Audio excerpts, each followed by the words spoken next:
sort of omens. Give me sight beyond sight. I see a new episode of ToonCast coming this week.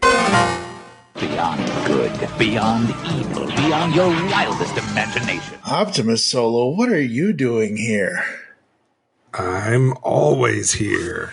Yes, in the background. Yes, just not always talking. Yes. This is ToonCast, and this is going to be a clip that plays in front of ToonCast episode 293 to 299, because apparently you've created a third personality or a second personality for yourself. You're just now another 80s geek or something like that. There's this guy I know. He's called Just Another 80s Geek, and he's got this video thing that he does on the YouTubes and things like that. So, yeah, it's called Geek Showcase. It's a chance to highlight all things geeky in a video form, so branching out from just audio. So this will be a chance for you to see all kinds of geeky things, whether they be toys, whether it be just graphics on the screen with top 10 lists and things of that nature, opening packs of cards, going through geeky memorabilia, knickknacks, paddywhacks, give a dog a bones, anything like that. So yes, you should check out the YouTube channel, Geek Showcase, but to give you guys kind of a feel for what kind of stuff goes there, minus the visual part, we're also giving it to you in audio form right here on ToonCast and podcast. That's right. So if you hear Kevin say something like, you can see this on the screen, it's because this was originally a video where he would put up his diagram of his ultimate Saturday morning cartoon lineup. And you are starting, this is why we're starting in episode 293 to 299, just because those are the next episodes I had available. And you're starting with 1983 all the way up to 1989 and going through basically your ultimate Saturday morning cartoon lineup. Yeah, basically I've seen a lot of people post stuff on social media over the years, whether it be Twitter or Instagram or Facebook, and they always have like, ooh, the best cartoon lineup, or this lineup versus this lineup, or they do drafts, or they do different things. So I thought I was going to do my take on that basically.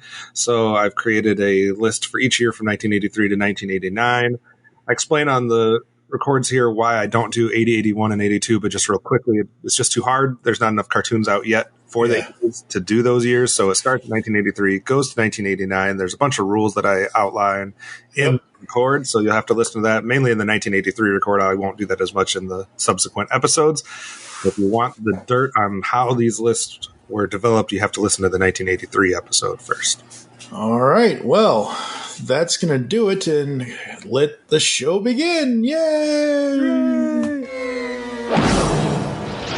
All right, if we're going to do it, let's do it. Hello, this is Just Another 80s Geek, and you are tuned in to the Geek Showcase, where we highlight all things geeky. Toys, trading cards, comics, books, action figures, cartoons, wrestling, whatever someone can be a geek about, that's what we highlight here on the Geek Showcase. And today we're continuing our series on the ultimate Saturday morning cartoon lineups. We've been working our way through the 1980s, starting with 1983, and working our way to 1989, where we have been giving a lineup for each year of 8 cartoons that aired during that year. We can only use a cartoon once, so once it's used, it can't be used again. And I also threw in some themes for each time slot. So we go 8 a.m. all the way through 11:30 a.m. with a different cartoon for each half-hour slot. We've already done 1983 through 86, so today we are on 1987. So, without further ado, just a side note, if you want to know more about the rules and how this list came up with, go back to the first episode, 1983, and I'll lay it out a little bit more, but I don't want to waste anybody's time with that. So let's get right into the shows. We're going to start with 8 o'clock today for 1987, and our 8 o'clock time slot goes to a cartoon called Danger Mouse. Danger Mouse aired in the United States from 1982 to 1987. In the UK, it aired for the entire decade of the 80s, basically on into like 91, 92, etc. There was 89 total episodes for Danger Mouse. 76 of them aired in the United States in the 1980s. That means it's the 16th most in the decade, so the 16th most episodes for any cartoon that aired in the US in the 1980s. Obviously, it's a British animated series where it aired for, like I said, more than a decade. Very well loved over there. Created by Cosgrove Hall. Brian and Mark are their first names. They are the guys that did the 1989 animated BFG. They did the Wind in the Willows series from the 80s. They did some shows and specials around the character Noddy's Toyland Adventure. Some of you may remember. And along with Belle and Sebastian, Danger Mouse was the first animated series ever to air on Nickelodeon. So there's some trivia for you. The first animated series on Nickelodeon actually became the second most popular show on Nickelodeon, behind the live-action series You Can't Do That on Television, which is a phenomenal show. I don't know if people these days would understand it, but it was great back in the day. So You Can't Do That on Television was number 1. Danger Mouse was number 2 on the early days of Nickelodeon. In UK's Channel 4, they did a 100 Greatest Kids TV show list. Danger Mouse came in 3rd on that list, behind The Muppet Show and Simpsons. Some other people that have put that on the list, IGN did a top 100 animated series list where Danger Mouse came in 62nd, and they listed it as one of the first British shows to become popular in America, which was probably true. And Geekcast Radio Network did a top 100 animated series list, and Danger Mouse came in on 69th on that list. So a lot of presence on all these top lists of animated series. It was nominated back in the time for a ton of awards, 11 BAFTAs and some other things. Terry Scott, David Jason, Edward Kelsey are your voice actors. David Jason plays the main role there. And it did spawn a spin-off series in the late 80s called Count Duckula. So a lot of people probably have heard of Count Duckula. That was a spin-off of Danger Mouse. And then Danger Mouse itself gets rebooted in 2015. It ran from 2015 to 2019. It was the highest rated show on CBBC, and it had over 100 episodes. Got nominated for a lot of different awards and things of that nature. So Danger Mouse has been pretty popular and pretty successful in all of its iterations. And what I appreciated most about Danger Mouse was how cleverly written it was, how there was a sense of some intelligence behind it. It wasn't just a throwaway action show. It wasn't, silly like juvenile comedy. It was actually something that you could appreciate if you had a brain. So I really love Danger Mouse, and I think it definitely warrants a spot on one of these lists. So we found a spot here in 1987. And if you're remembering that each time slot has a theme, let's quickly go through what other shows aired at 8 o'clock so far. We had Superbook and Flying House. We had Get Along Gang, The Raccoons, The Mysterious Cities of Gold, and now Danger Mouse. So that might be tipping you off to what the theme is for the 8 o'clock hour, but Danger Mouse takes it for 1987. Let's move on to our second show of the day, which is going to be our 8:30 time slot, and we're going to go to a show entitled The Berenstein Bears. So, obviously the Berenstein Bears are probably more known for their children's book line, the book line written by Stan and Jan Berenstein, which, if you're a kid in America, you've probably read one of their books at least once or seen it in a library. I mean, my 2-year-old daughter has a whole shelf in her room of Berenstein Bear books. They're just great books. So probably most known for the books, but it did have this cartoon series as well. It actually had specials first. So they did one holiday special every year for 5 years before this actual cartoon series was put on air in 1985. And it aired on CBS. It was done by Hanna-Barbera Australia, and basically there was 52 episodes, but technically it depends on how you got to be careful with how people number their episodes, because there was only 26 half-hour episodes. There was 52 segments. So each half-hour episode was 2 segments, one of which would have been based on one of the books that they had out, and then the second segment was an original story done just for the animated series. So that's kind of interesting. One to kind of highlight one of the books, and then one to kind of branch off on their own. Voice acting, some interesting roles here. We had Ruth Buzzy, obviously the Frank Welkers and everything. Brian Cummings, interesting. I believe he played the dad, the Papa Berenstein Bear, and he's the guy that did Dr. Mindbender in G.I. Joe. So a lot of people might know that. And then David Mendenhall, who did Brother, you might know him. He was Sylvester Stallone's son in the movie Over the Top. And for the geeks out there, he also provided the voice of Daniel Witwicky in Transformers. So David Mendenhall was Brother Bear. And then Christina Lang was Sister. There was a reboot of Berenstein Bears. You might not know this, but it did have a reboot in 2003. Ran for 40 episodes. Interesting to note, on the voice cast was Michael Cera. And the theme song for the reboot in 2003, the theme song was sung by Leanne Womack. So that's kind of some interesting star power behind that reboot in 2003. I actually don't think I've seen any of the episodes of the reboot. I'll have to check that out, so I can't speak to its quality, but I'm sure it lines up pretty well with the original as far as Berenstain Bears go. So Berenstain Bears takes our 8:30 time slot, joining the likes of Smurfs, Heathcliff, the Littles, and the Snorks. This is a trickier one. I don't know if people are going to get the theme for the 8:30 time slot, but so put your thinking caps on, and maybe you can figure that out. We still have 2 more years to maybe give you some more information. All right, let's move on to our 9 o'clock time slot. Following the likes of Wuzzles and the Adventures of the Gummy Bears, this theme should be fairly obvious. Our 9 o'clock time slot in 1987 goes to none other than DuckTales. DuckTales ran from 1987 to 1989. 92 episodes total. Then there was a few that were in the 90s, so it actually had 100 total in the series, but 92 of them aired in the 80s. That makes it the 10th most for the decade, 10th most episodes for any cartoon that aired in the 80s. This was 18th on that IGN list that I referenced earlier, and it was actually 5th on the GeekCast Radio Network's Top 100 Animated Series, so a lot of love there. Obviously, we had the movie The Treasure of the Lost Lamp. Interesting to note with DuckTales, it's the first Disney cartoon produced for syndication, for weekday syndication, which obviously leads to the syndicated block, the Disney Afternoon, which we talked about last year's episode when we were talking about the Adventures of the Gummy Bears, which also kind of led into that Disney Afternoon. I think if you were trying to look at all the Disney animated shows that aired in the late 80s, early 90s, I feel like DuckTales has to be number 1. Like, I know you got a lot of classic shows in there, but I feel like DuckTales is like 1 or at least 1A in that list. Another interesting thing, the guy who did the theme song, his name was Mark Mueller. He did the theme song for DuckTales. He also did the theme song for Rescue Rangers. And then he did the theme song for the reboot DuckTales, which we'll talk about in a second.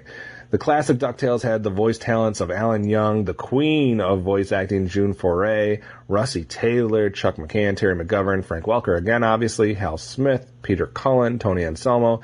Great voice cast in DuckTales. Multiple Emmy nominations for this show. It was just a very successful show. And there was a reboot done just a few years back, in 2017. I guess that's 5 years ago now. But reboot in 2017 had 69 episodes.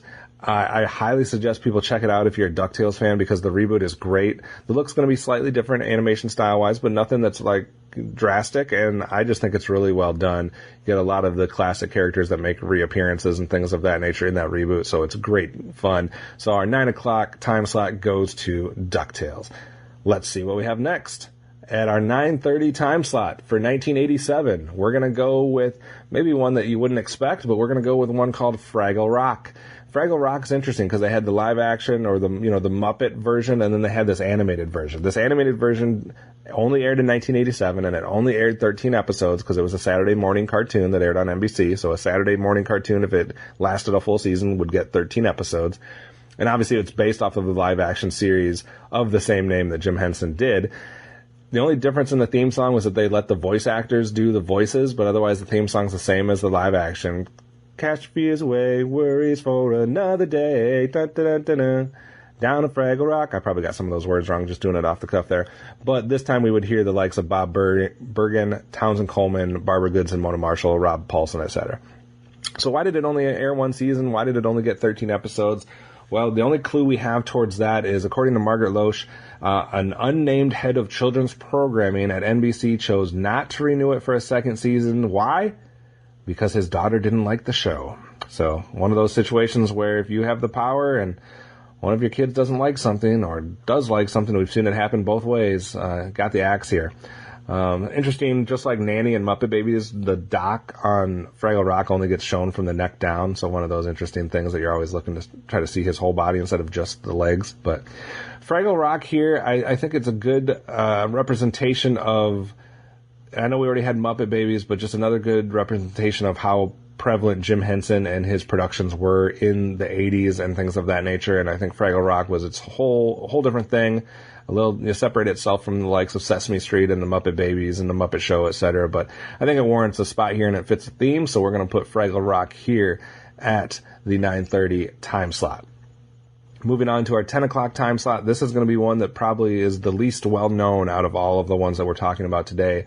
This is going to follow in the footsteps of Dungeons & Dragons, Kid Video, Gem, and Galaxy High. We're going with Beverly Hills Teens. Not Beverly Hills 90210. This is Beverly Hills Teens. Yes, there was an animated show called Beverly Hills Teens in 1987, aired for 65 episodes, the standard syndicated weekday afternoon package, which makes it tied for 20th with a lot of other shows in the 80s.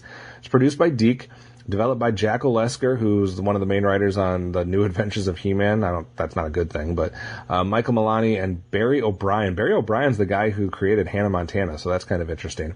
The executive producer was Andy Hayward, just like he was with most Deke shows.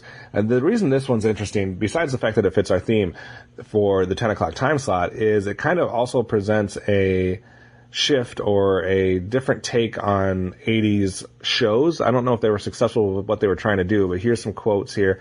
Rich Colbert, he was the president of a thing called Access Syndicate, and he was very upset with the state of children's entertainment in the 80s, stating that, quote, children's programming these days is dominated by neo-militaristic boy toy animation. And he's talking about shows like Silverhawks, Thundercats, G.I. Joe, et cetera, et cetera. And he said, another quote here, where are the Tom and Jerry's, the Flintstones, the rich characters for children to nurture and develop and identify with? So they produced a show called Beverly Hills Teens. So I don't know if this was the right way to, I get the sentiment. I get let's do something that's not just the action militaristic, fighting shows. And he's right. We could have had some more Tom and Jerry's, Flintstones, Jetsons shows.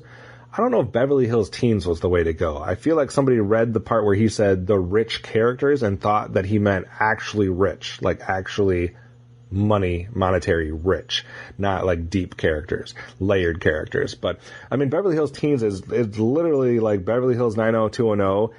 Make it animated and make it way more ridiculous is what you got with Beverly Hills Teens. But I think it is important because it also does, I guess, represent on our list here a phase that was going on or a movement that was going on in live action show with Beverly Hills 90210, where for the first time we were getting these soapy, not soap operas, so to speak, but these soap teen drama driven series that had never been done before in the prime time, like Beverly Hills 90210, like Party of Five, like Dawson's Creek, et cetera, Gilmore Girls. It would go kind of spawn into a million different shows. But it's interesting because that was something that was definitely prevalent in the late 80s, early 90s, and I think Beverly Hills Teens, the cartoon, can somewhat represent that as well. So I like it here in our 10 o'clock time slot. Let's move on to 10:30, following in the footsteps of Strawberry Shortcake, Rainbow Bright, She-Ra, Princess of Power, and Pound Puppies.